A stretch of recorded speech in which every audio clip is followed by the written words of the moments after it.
Hi, I'm David from Cycling Sports Clothing. I'm one of the owners with the famous Louise. And I'm Margeaux, a member of the team and a regular member of the women's peloton in cycling. Okay, and today we're here to talk about base layers, which you feel very passionate. So I have to admit, when I first started working here with cycling and sports clothing a bit over a year ago, I didn't own what we would call, I guess, a cycling base layer. I had some compression base layers from when I used to row, but not at all for cycling. And when somebody first said to me, when I started to complain that I was getting cold, but it was too warm for jackets still, oh, are you wearing a base layer? And I spent probably 3 months battling the thought of buying one, and I thought, oh, is it really going to be worth it? And it changed my riding. There is no question about it. As a sufferer of cold, it was a life changer. It was great. It makes an incredible difference. And one of the great things about base layers is the flexibility and the versatility they give as part of spring, summer, fall, riding kit. And they're incredibly modest in price. A lot of people, when they come in, they think when they start to get cold to go for a jacket.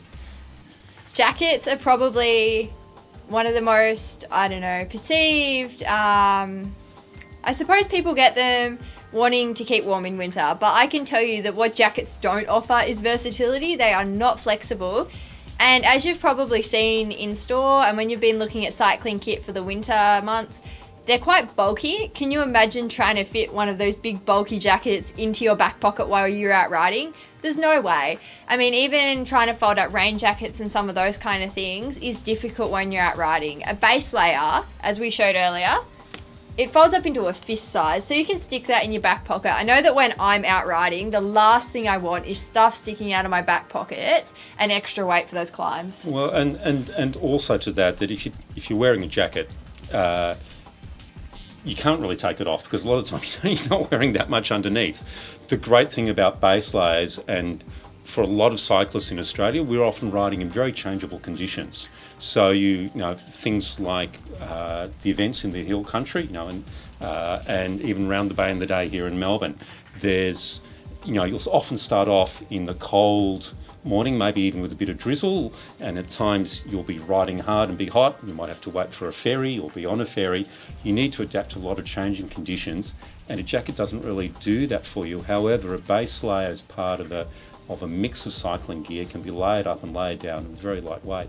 What do you use when you're doing a lot of racing? So I think at the moment I'm racing, so we're in winter. I've been racing in the ASOS Intermediate IJ women's jacket, which I see more as a winter jersey, windproof front, mesh sleeves, mesh back. Offers the warmth, but you really want that additional layer, especially I've been doing a lot of racing, I guess, around the hilly country of Victoria, and it's been cold. So you just want that initial layer for when you first start out, basically.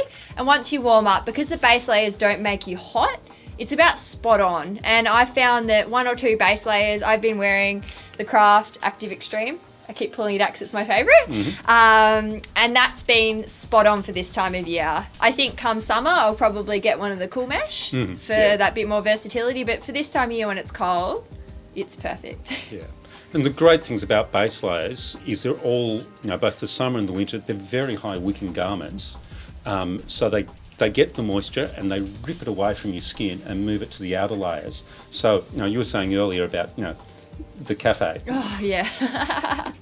I think there's nothing worse than when you leave the cafe and you're freezing. Base layers prevent that cooling, and I think the perfect example of base layering, I was recently up on a ride and I started in the city at about 6 a.m. I think it was 11 or 12 degrees. By the time I got to the 1 and 20 at Mount Dandenong, it was 5, I think, maybe 6.